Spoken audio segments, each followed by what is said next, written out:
Maman Agnès Sadiki, nous vous recevons aujourd'hui ici à la radio Suven. Bonjour. Bonjour, Maman Judith. Vous êtes femme leader ici au Sud Kivu.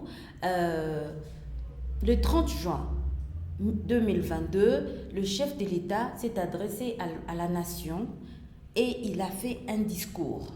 En général, comment avez-vous analysé ces discours ?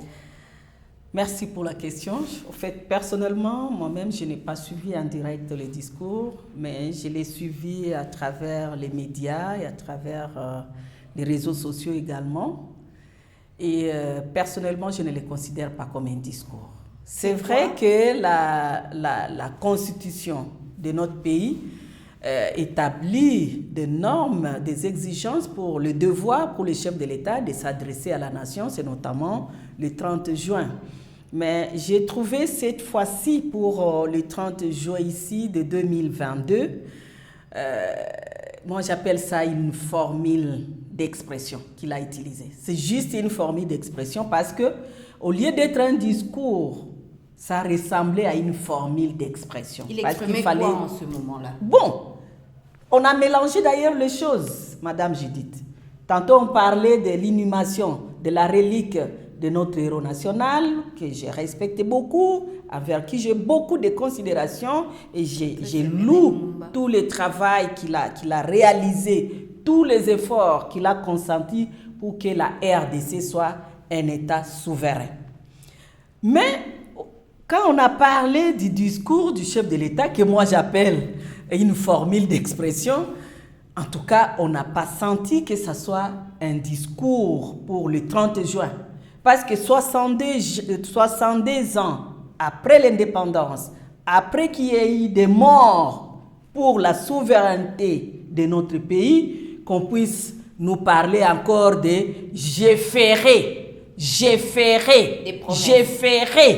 Madame, tu ne peux qu'être déçue. Moi, personnellement, je suis déçue. Parce que vu la situation dans laquelle les pays, notre pays, moi j'ai toujours dit aux Congolais, à mes compatriotes, à mes chers frères et chères sœurs, nous n'avons pas de nation.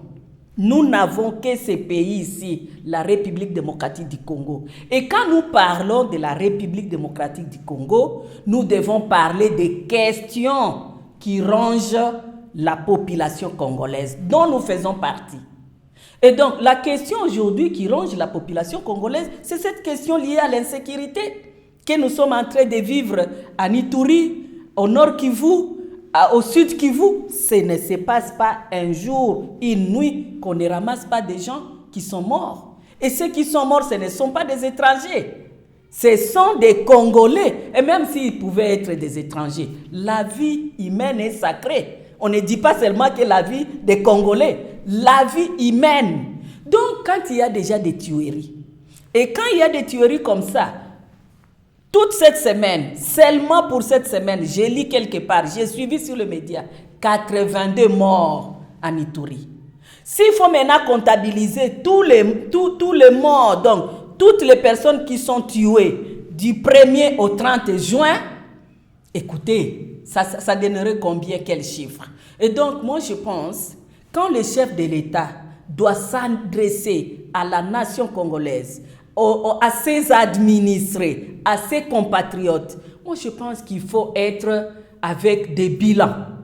Quelque chose qui a été fait correctement pour l'intérêt du peuple congolais. C'est ça que moi je m'attendais. C'est à cela que je m'attendais. Mais il a dit que la force régionale sera déployée dans l'Est de la République démocratique du Congo, mais sans le Rwanda. Sera. Et puis, ce qui m'étonne chez le chef de l'État, quand il est au pays, il a des mots à placer au pays. Quand il est en dehors du pays, il a des mots à placer en dehors du pays. Et donc, tout ça, ça crée quand même une confusion pour dire, écoutez, est-ce que notre chef de l'État est conscient qu'il a le pouvoir et qu'il doit l'exercer pour l'intérêt supérieur du peuple congolais? Et vous ne pouvez pas exercer un pouvoir, Madame Judith, sans la sécurité. Et cette sécurité-là, la paix, les touche également. Parce que s'il veut gérer ces pays en un père responsable, parce que nous voulons changer les tirs, il faut que les pays soient gérés maintenant par des maires responsables. Ça aussi, c'est une autre élite que nous sommes en train de mener. Mais si vous voulez gérer ces pays en un père responsable, je pense qu'il faut être conséquent de ce que vous dites. Les discours, les mots prononcés par le chef de l'État, c'est une demi-loi. Moi, j'étais ministre, je vous informe. Quand le gouverneur de province, on allait en conseil des ministres, il prend une décision. Nous sortons du conseil des ministres. Ça, c'est un ministre provincial. Et chacun dans son cabinet doit examiner qu'est-ce qui a été dit par rapport à son secteur et se mettre directement au travail avec les services compétents. Et donc, moi, je considère quand le chef de l'État doit parler, il doit passer par les actions. Il doit prévoir les actions et pas les prévoir comme il a toujours fait depuis qu'il est au pouvoir. Il ne fait que promettre. Il nous a promis les 100 jours. Moi, je suis de Chabunda. Je continue à réclamer les projets de 100 jours. Il nous a promis la route Bourale-Chabunda. Nous sommes à la veille des examens d'État et de TENAFEP. Je me demande aujourd'hui les mal pour que les enfants de mon Chabunda natal puissent passer également leurs épreuves comme tous les autres enfants du Sud Kivu et de la RDC vont arriver à Chabunda comment? Par quelle voie?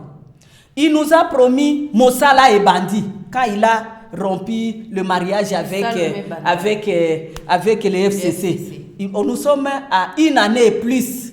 Mossala et Bandi n'a noté. Et donc, on est en train de gérer la République comme si on était en train de gérer sa fiancée ou son fiancé. Et là, ça ne va pas. Alors, qu'est-ce qui vous a dérangé personnellement dans ces discours? Parce que vous vous sentez déçu. D'abord, ce qui m'a dérangé, c'est encore la promesse. Un président de la République ne promet pas. Un président de la République agit. Il donne le bilan. Qu'est-ce qu'il a promis qui dérange? La maternité gratuite. Si vous voulez, je ramasse ça comme ça. Il a promis la maternité gratuite. Comme si c'est ça qui serait priorité des priorités. Je veux bien. D'ailleurs, c'est le plaidoyer qui a été mené par les femmes, en commençant par les femmes du Sud Kivu, que je salue leur bravoure, et les femmes de la République dans son ensemble. Mais ce n'est pas ça qui constitue la priorité des priorités aujourd'hui pour la République. Ce qui m'a encore choqué, et qui m'a toujours choqué d'ailleurs, ça me choque parce qu'il est revenu sur ça. Il dit, quand il parle de la question des guerres en Ituri, au nord Kivu, au sud Kivu et partout, il dit, lui comme président de la République, il a toujours dit la guerre à l'Est. Le président ukrainien, quand il parle de la guerre chez lui, il ne dit pas qu'une partie de son pays est menacée. Il dit c'est l'Ukraine. Et donc c'est la République démocratique du Congo qui est menacée dans son entièreté. On dit, moi j'ai 5 doigts ici. Quand ce doigt ici est touché, le sang va toucher les autres restes du doigt, non? Et donc, quand le chef de l'État parle de l'insécurité à l'est du pays, c'est-à-dire qu'il considère l'est du pays comme si ce n'était pas la RDC. Et là, ça crée déjà un problème. Et je me demande, et c'est là où je remets en doute les solutions qu'il peut apporter à ces problèmes que nous connaissons. Et comment vous considérez cette force régionale qui sera déployée, utilisant les termes du président? Madame Judith, moi j'ai toujours dit que la solution ne nous viendra pas de l'extérieur. Pour ce qui est des problèmes que nous connaissons dans notre pays. Il en est de même pour les questions d'insécurité. La solution doit venir des Congolais, de nous-mêmes. Il faut améliorer les conditions de travail et de vie de nos militaires. Si l'armée était bien organisée, bien payée, vous pensez que toute cette jeunesse qui traîne dans la rue et partout ne pouvait pas rejoindre l'armée?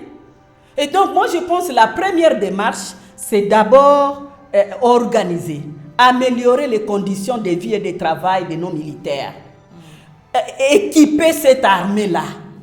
Et après, les mettre au travail, attendez maintenant les résultats.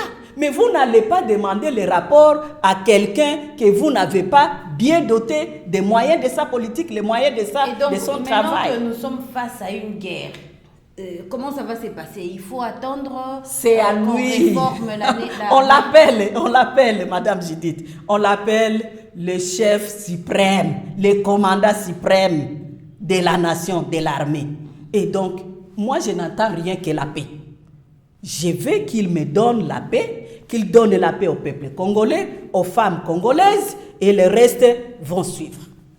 Alors, qu'est-ce que vous pouvez donner comme message à la population congolaise qui vous suit en ce moment-là, en ce moment-ci, par rapport au discours du président de la République? Le message, c'est que nous devons prendre nous tous conscience que les choses ne marchent pas. Et si ça ne marche pas, c'est vrai que la grande responsabilité revient au président de la République. Ça, nous le savons nous tous. Mais il faut aussi que nous puissions savoir que chacun a sa part de responsabilité. Ce que moi, je peux faire comme citoyenne congolaise, à mon niveau, je dois le faire correctement. Il ne faut pas, parce que j'entends des langages aujourd'hui comme qui dit non, parce que le président a dit Mboka Ekoufa Kala, il faut Ekoufa Kaka. Donc nous tous, nous devons pécher parce que le président a péché. En tout cas, je ne suis pas de cette école-là. Moi, je ne peux pas pécher parce que les autres pêchent. Je suis chrétienne. Je me tiens à mes valeurs chrétiennes, morales et africaines. Et des mères également. Ça, c'est le premier message, que les Congolais et Congolaises, nous puissions prendre conscience que ce pays nous appartient. Ce pays nous a été légué par le père de l'indépendance, qui est Patrice Emery Lumumba, et nous devons l'honorer par des valeurs démocratiques, par des valeurs morales, et que chacun les cultive à son niveau. La deuxième chose, que nous devons nous préparer à rectifier les tirs. Il est temps qu'on puisse écrire une nouvelle histoire de la République démocratique de la République démocratique du Congo, de nouveaux chapitres pour la République démocratique du Congo. Et je reste convaincu que cette nouvelle histoire, ces nouveaux chapitres de notre pays vont s'écrire avec la participation active de la femme congolaise. Parce que nos partenaires hommes ont démontré à suffisance qu'ils ont échoué. Alors, maman Agnès Sadiki, la radio Sven vous remercie. C'est moi qui vous remercie. Voilà.